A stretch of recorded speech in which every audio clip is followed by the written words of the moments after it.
હાલ ભારત અને પાકિસ્તાન વચ્ચે જે તણાવભર્યો માહોલ છે તેના હિસાબે ક્યાંક સામાન્ય પરિવારે ભોગવવું પડે છે. પાકિસ્તાન જે વારે વારે આતંકવાદ મોકલવામાં આવે છે અને જે મુદ્દાઓ ઊભા થઈ રહ્યા છે ભારત અને પાકિસ્તાન વચ્ચે જે તણાવભર્યા માહોલ છે તેના હિસાબે ક્યાંક સામાન્ય પરિવાર જે રીતે કહેવામાં આવે કે સામાન્ય પરિવાર ભોગવી રહ્યું છે, ત્યારે રાજકોટથી એક એવો પરિવાર સામે આવ્યો છે કે જેમના લગ્ન 2015માં થયા હતા. રાજકોટના જે પરવેશભાઈ છે તેના લગ્ન થયા હતા પાકિસ્તાનની એક યુવતી સાથે, અને હાલ યુવતી છે તે પાકિસ્તાનમાં છે અને બીજો પરિવાર જે પરવેશભાઈ અને તેમના બે છોકરાઓ છે તે અહીં રાજકોટમાં છે. ત્યારે પરવેશભાઈ સાથે સીધી વાત કરીશું કે કઈ રીતની પરિસ્થિતિ છે. પરવેશભાઈ, હાલ અત્યારે તમારી પત્ની પાકિસ્તાનની અંદર છે, તમારા બે છોકરા તમારી સાથે છે, એક મા વગરના બે છોકરાઓને કઈ રીતે સંભાળો છો? સંભાળવામાં તો બહુ મુશ્કેલી થાય છે. 2022 થી અત્યારે એને સંભાળું છું. તમારો મન જ જાણે છે. બે છોકરાઓને અત્યારે ઘરનું પણ જોવાનું, બહાર પણ કામે જવાનું, બધું જોવાનું. રાત્રે આવું તો છોકરા રડતા હોઈએ, પણ અત્યારે બેન છે એટલે મારે કઈ એવી મુશ્કેલી નથી થતી એટલી બધી. પણ તોય આપણે જે માં હોય, માં જોઈ છે ને હું આવું છું ને એટલે આમ બહુ મુશ્કેલી જેવું દેખાય છે મને. કેમ કે મારી વાઈફ અહીંયા હતી ને તો આમ થોડુંક આમ સારું લાગતું હતું કે ના ચલો વાઈફ છે, આપણે ઘરે કામેથી આપણે ઘરે જાય તો એવું એક એમ લાગે કે નહીં ચાલો છે કોઈ ઘરે રાહ જોવે છે. ત્યાં વાઈફ નથી, બે છોકરાઓ હોય છે એટલે મને એમ થોડુંક બહુ દુઃખ થાય છે. જે તેમના પત્ની પાકિસ્તાનમાં છે તે પણ આપણી સાથે વિડિયો लाइन થી જોડાયા છે, તેમની સાથે પણ વાત કરીશું. क्या कहेंगे रेहाना जी, कितने टाइम से आप अपने पति और बच्चों से दूर हो और कैसा लग रहा है? कैसे कैसे संभालते हो अपने आप को? मैं तीन साल मुझे पूरे हो गए पाकिस्तान में, चौथा साल लग गया है। मुझे उनके बगैर बिल्कुल अच्छा नहीं लग रहा है। मेरे बच्चों से दूर हूँ, मैं मेरे शोहर से दूर हूँ, मुझे बिल्कुल अच्छा नहीं लग रहा है। मैं अपने आप को कैसे अपने बच्चों के बगैर, वो मुझे पता है। आपने अभी पाकिस्तान में वहाँ पे आप हो तो आप वहाँ पे सरकार से गुजारिश की है कि जल्द से जल्द आपको यहाँ पे भेज दिया जाए, या इंडिया के क्या कहेंगे?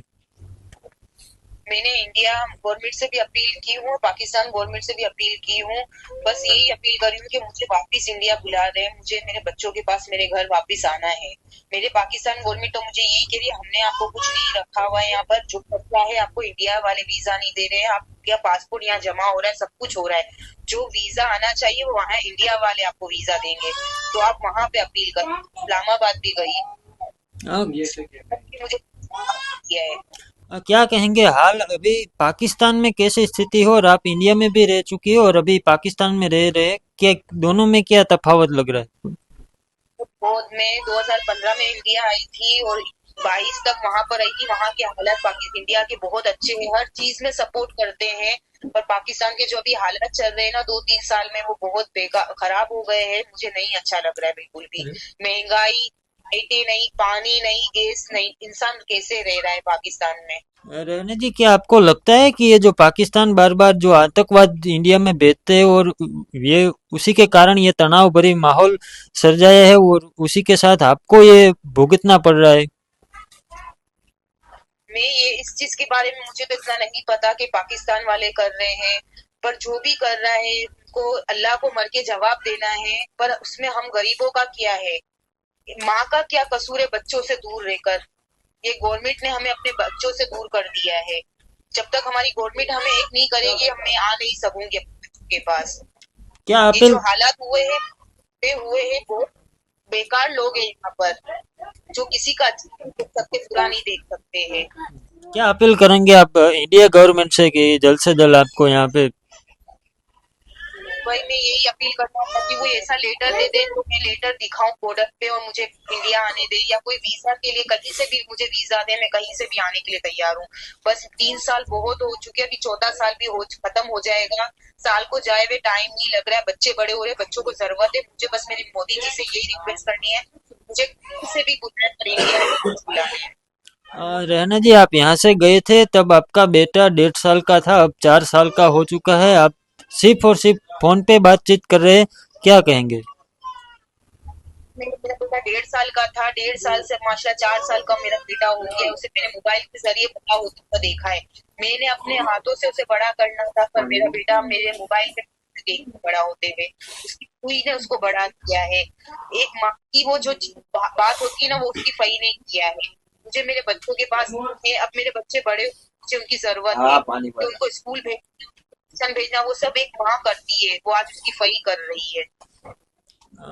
रहना जी, अभी जो आप वहाँ पे है, आपका बेटा तो अभी समझ भी नहीं रहा है कि वो पाकिस्तान क्या है, इंडिया क्या है, लेकिन बेटी भी बड़ी हो चुकी है। क्या कहेंगे, एक एक दिन कैसे गुजरता है जैसे? एक दिन तो खुशी से गुजर रहा है मेरा। मेरी बेटी हर चीज समझती है, क्योंकि वो पाकिस्तान आई थी, उसको पाकिस्तान में देखा है कैसा माहौल है। मेरा बेटा उस वक्त छोटा था, उसे नहीं पता इस चीज का कि इंडिया क्या है, पाकिस्तान क्या है। बस बेटे से बात करती हूँ तो बेटा ये बोलता है, मम्मी दोपहर में आओगे, शाम में आओगे, रात में आओगे, बस वो यही बोलता है। और मेरी बेटी हर एक बात मुझसे शेयर करती है कि मम्मी स्कूल में आज ये हुआ, ट्यूशन में आज ये हुआ, आज मैंने ये खाना खाया। वो लड़की है, वो बड़ी है, उसे माँ की जरूरत है। बेटे को इतनी जरूरत नहीं पड़ेगी, क्योंकि बेटे को बाप की जरूरत पड़ती है, लड़की को माँ की जरूरत पड़ती है हर चीज में। बट अच्छा दिन भी हो, बुरा दिन भी हो, जो भी हो, एक माँ से ही बात शेयर करती है। मैं अपनी गवर्नमेंट से यही अपील करती हूँ, मेरे बच्चों की तरफ देखे, मेरे शोहर की तरफ देखे, मेरी सास की तरफ देखे, उनकी तरफ देख के मुझे इंडिया बुला ले, क्योंकि हमारे आगे पीछे कोई नहीं है सपोर्ट में। मेरे शोहर, मेरे बच्चे, मेरी सास मेरी नन के घर पे 3 साल से है। जब से मैं पाकिस्तान में फंसी हुई हूँ ना, तब से मेरी नन के घर पर है वो लोग। જી ચોક્કસથી, ત્યારે જે ભાઈ છે આપણી સાથે, તેમની સાથે પણ વાત કરીશું. ભાઈ, ખરેખર તો આ તમારા 2015માં લગ્ન થયા, તે બાદ 2022માં તમારા પત્ની ત્યાં પાકિસ્તાનમાં ગયા, પછી તમે કેટલા જે રીતે કાગળ ને પાસપોર્ટ પાછળ કામ કર્યા છે અને શું જવાબ મળે છે? 2022માં જ્યારે લગ્ન આપણે પાસપોર્ટ બનાવવા રિન્યુ માટે અમે ગયા હતા, એના પછી હું આવતો રહ્યો 2 છોકરાઓને લઈને. પાછો અહીંયા પરત થઈ ગયો હતો 2 મહિના રોકાવીને. 2 છોકરાઓને લઈને હું આવી ગયો હતો. પણ 2 થી 3 ફેરી મેં મેડમ પાસે પેપર અહીંયાથી મેં મોકલ્યા અહીંયા, કેમ કે એનો પાસપોર્ટ જમા થાય.